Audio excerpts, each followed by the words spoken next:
Hi friends, welcome to Shri Vishwa academy. Friends, Andhra Pradesh మరియు తెలంగాణ రాష్ట్రాల్లో రాబోయే అన్ని రకాల ప్రభుత్వ ఉద్యోగాలకు ముఖ్యంగా APPSC, TGPSC, DSC, SI and constable and AP high court వంటి జాబులకు సిద్ధమవుతున్న అభ్యర్థులందరికీ ఈ వీడియో చాలా యూస్ఫుల్గా ఉంటుంది.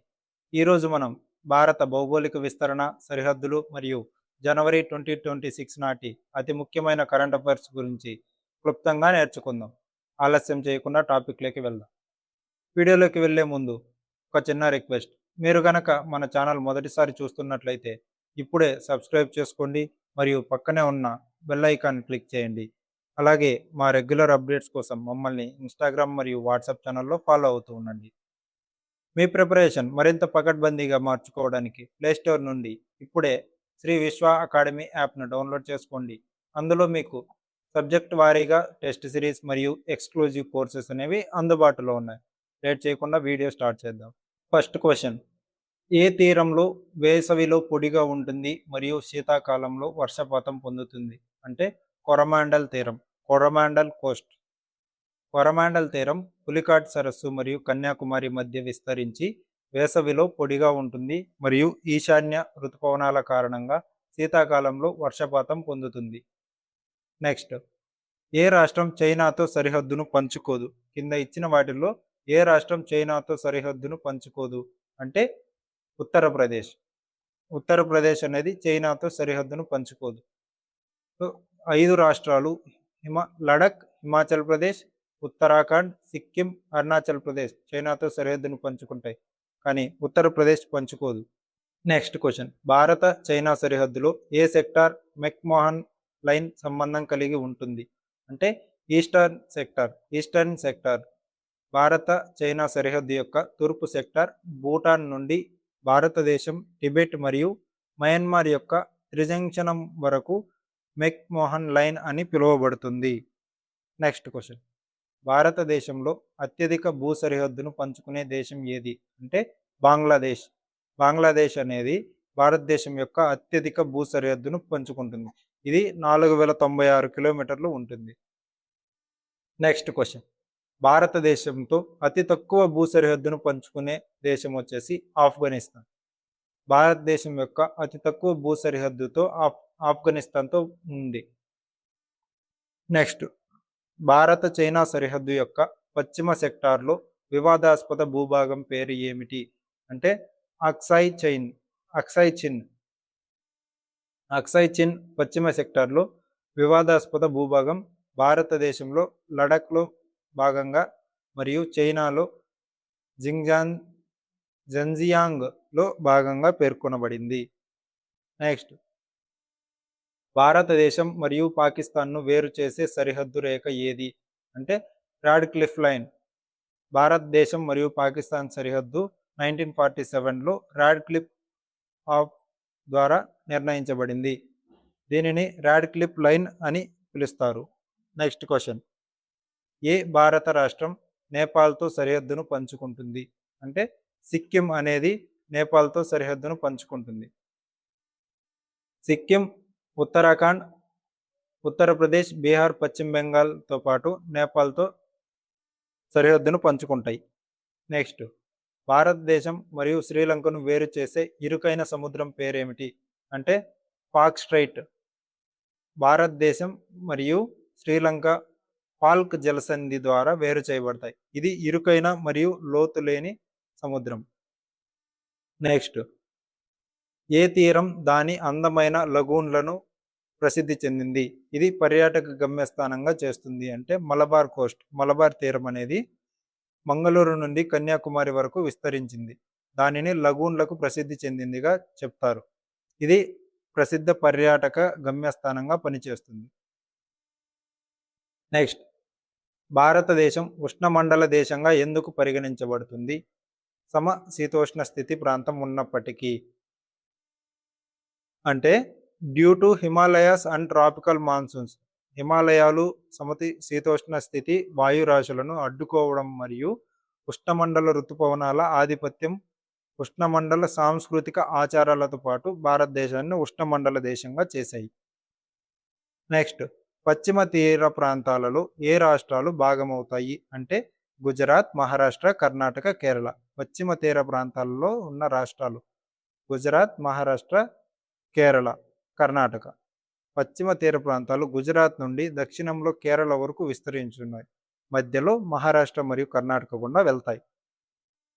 Next question. ఏ నది డెల్టా తూర్పు తీర ప్రాంతంలో భాగం కాదు అంటే నర్మదా నది డెల్టా అనేది తూర్పు తీర ప్రాంతంలో భాగం కాదు. తూర్పు తీర ప్రాంతాలు మహానది, గోదావరి, కృష్ణ, కావేరి నదుల డెల్టాలను కలిగి ఉన్నాయి.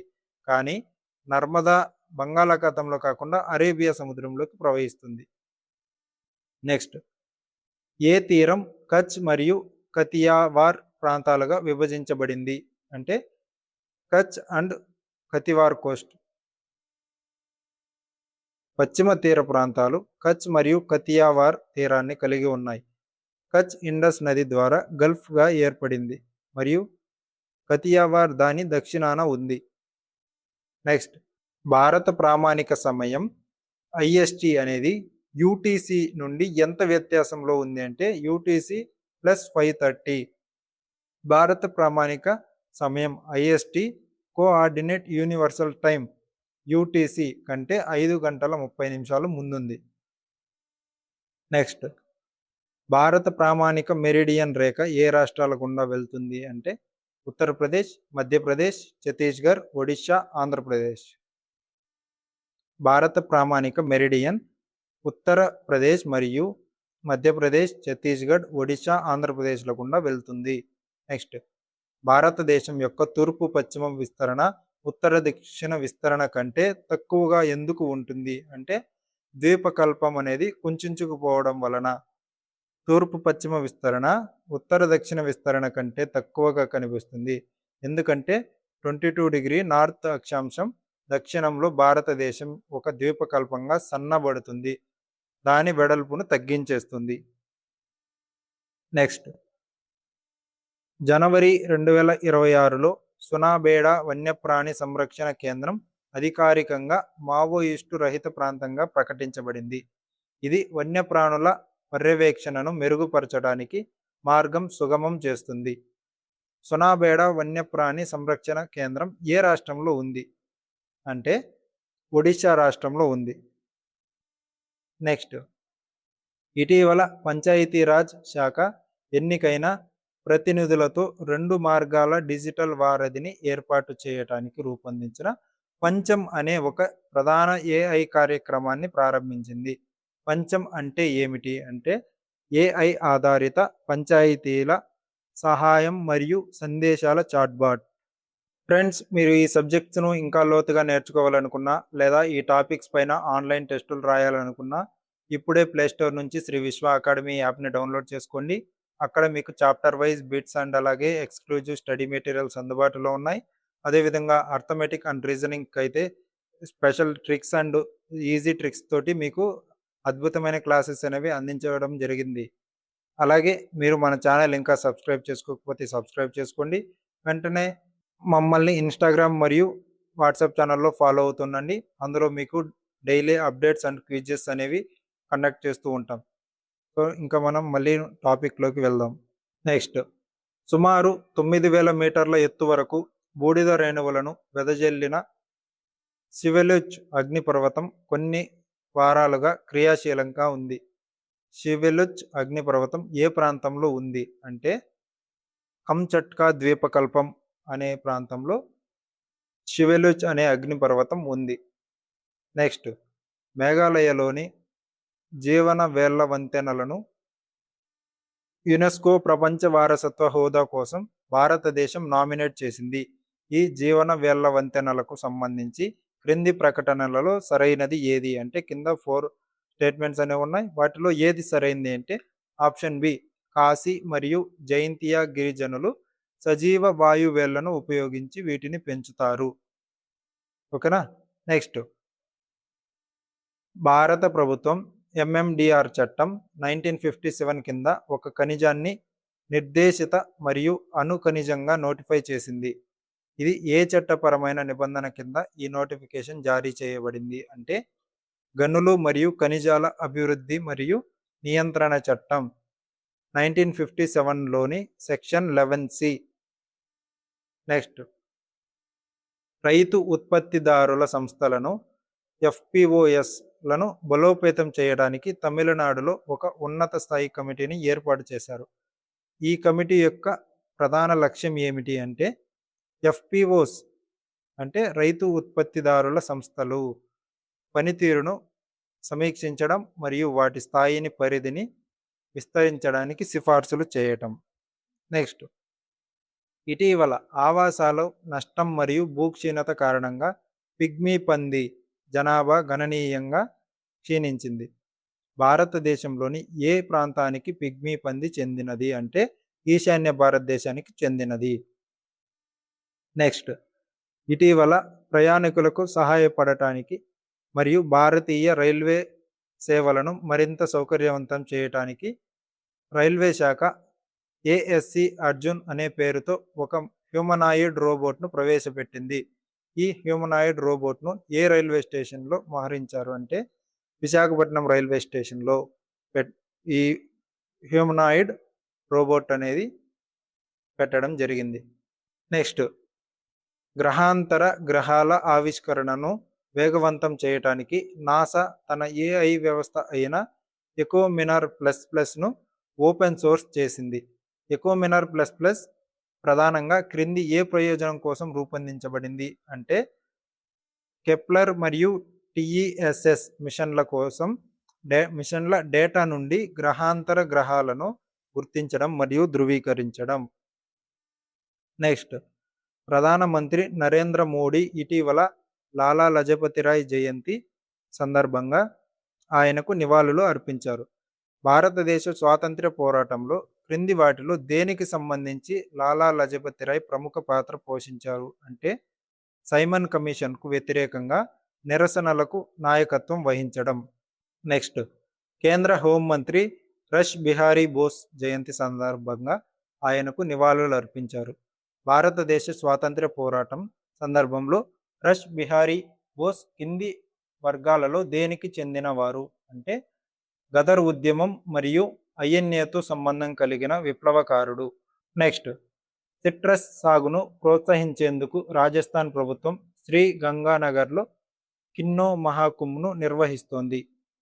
కింది వాటిలో కిన్నోను అత్యుత్తమంగా వివరించేది ఏది అంటే మాండరిన్ కుటుంబానికి చెందిన ఒక సంకర సిట్రస్ పండు.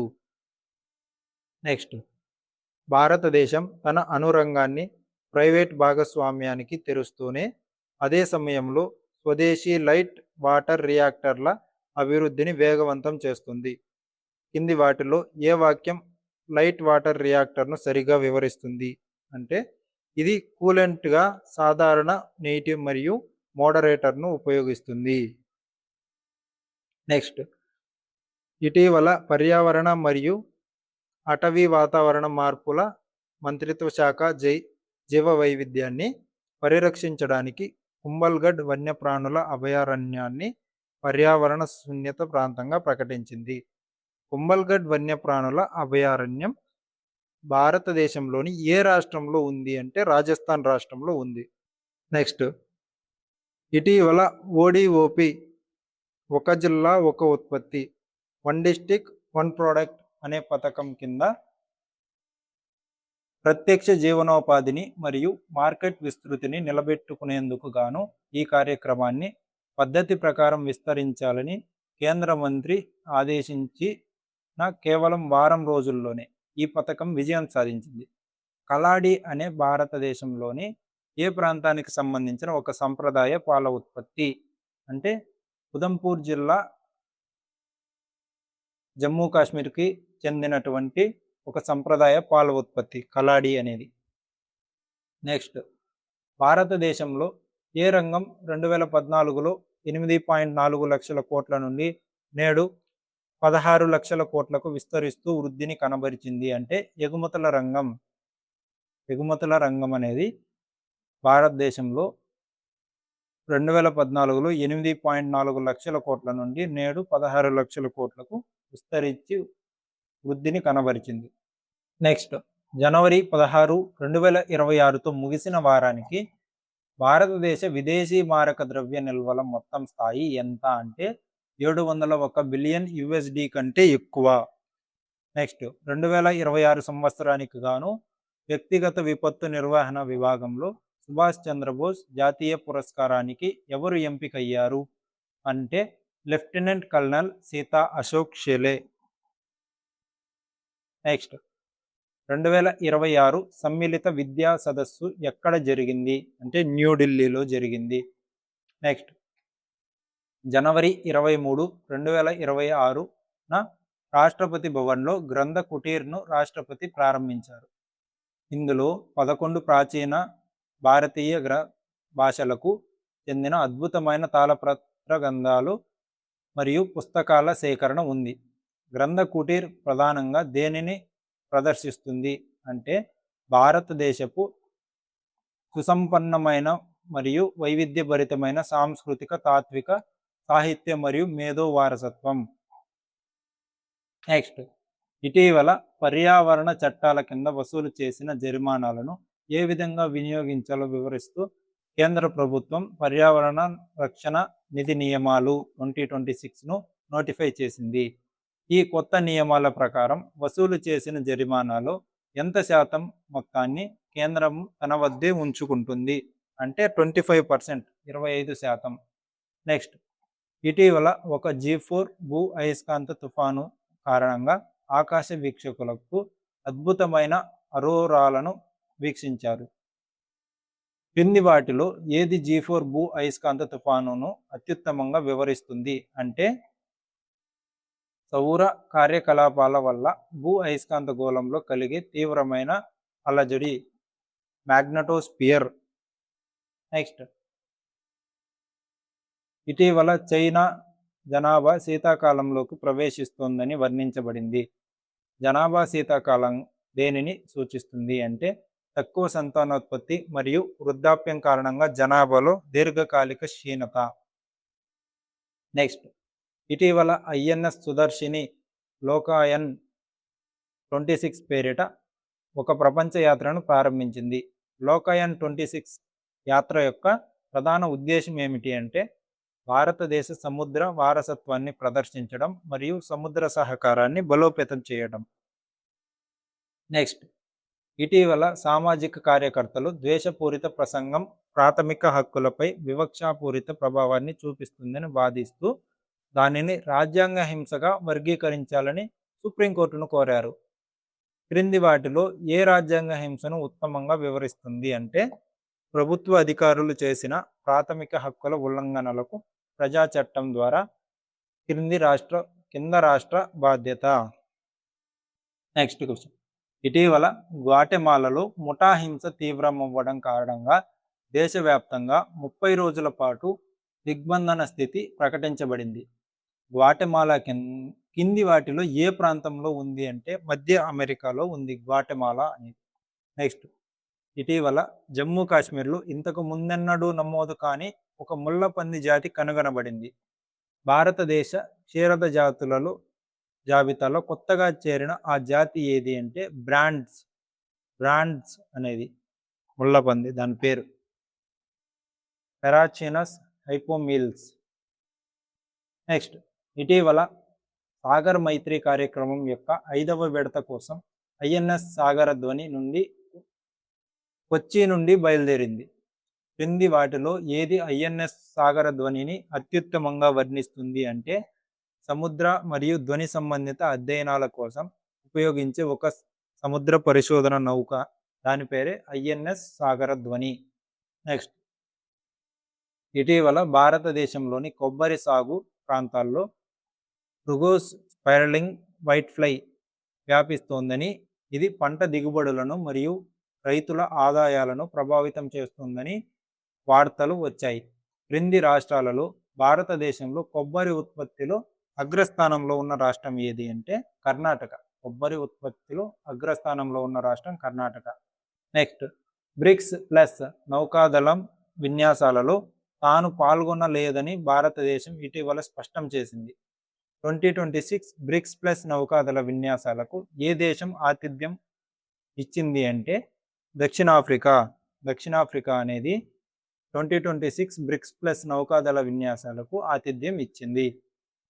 నెక్స్ట్, ఇటీవల ఆవాసాల విచ్ఛిన్నానికి సంబంధించిన ఆందోళనల కారణంగా సింహతోక మకాక్, లయన్ టెయిల్డ్ మకాక్ వార్తల్లో నిలిచింది. భారతదేశంలోని ఏ ప్రాంతానికి సింహతోక మకాక్ చెందింది? ఇది ఏ ప్రాంతానికి చెందింది అంటే పశ్చిమ కనుమలకు సంబంధించినది. నెక్స్ట్, ఇటీవల శాస్త్రవేత్తలు దీనిని ప్రపంచంలోనే అత్యంత పురాతనమైన నదీ వ్యవస్థగా గుర్తించారు. ఈ సందర్భంలో ప్రత్యేకంగా ప్రస్తావించబడటంతో పింకే నది వార్తల్లో నిలిచింది. పింకే నది ఏ ప్రాంతం లేదా ఏ దేశంలో ఉంది అంటే మధ్య ఆస్ట్రేలియాలో ఉంది. నెక్స్ట్, ఇటీవల బలరాం అంబాజీ వన్యప్రాణి సంరక్షణ కేంద్రానికి సంబంధించిన ఒక ప్రతిపాదన నేపథ్యంలో జాతీయ వన్యప్రాణి మండల స్థాయి సంఘం SCNBWL మార్గదర్శకాలను చర్చించింది. బలరాం అంబాజీ వన్యప్రాణి సంరక్షణ కేంద్రం ఏ భారతీయ రాష్ట్రంలో ఉంది అంటే గుజరాత్ రాష్ట్రంలో ఉంది. చూసారు కదా ఫ్రెండ్స్, ఇవి మన పరీక్షలకు ఉపయోగపడే కీలకమైన అంశాలు. వీటిని నోట్స్ రాసుకుని తరచూ రివిజన్ అయితే చేయండి. మరిన్ని ఇలాంటి ఎడ్యుకేషనల్ వీడియోస్ కోసం మన ఛానల్ ఫాలో అవుతూ ఉండండి. అలాగే మీకు ఈ క్లాస్ నచ్చినట్లయితే తప్పకుండా వీడియోకి ఒక లైక్ చేయండి మరియు మీ ఫ్రెండ్స్ అందరికీ షేర్ చేయండి. ఇలాంటి మరిన్ని ఇంట్రెస్టింగ్ క్లాసెస్ అండ్ మెటీరియల్స్ కోసం మర్చిపోకుండా శ్రీ విశ్వ అకాడమీ ఛానల్ని సబ్స్క్రైబ్ చేసుకోండి. మరిన్ని వివరాల కోసం మరియు ఆన్లైన్ టెస్టుల కోసం మా యాప్ డౌన్లోడ్ చేసుకోండి. అలాగే ఇన్స్టాగ్రామ్ అండ్ వాట్సాప్ ఛానల్లో మమ్మల్ని ఫాలో అవుతుండండి. నెక్స్ట్ క్లాస్లో ఏ టాపిక్ పైన వీడియో కావాలో మీరైతే కామెంట్ సెక్షన్లో కామెంట్ చేయొచ్చు. అలాగే శ్రీ విశ్వ అకాడమీ యాప్ని డౌన్లోడ్ చేసుకోవడం మర్చిపోవద్దు.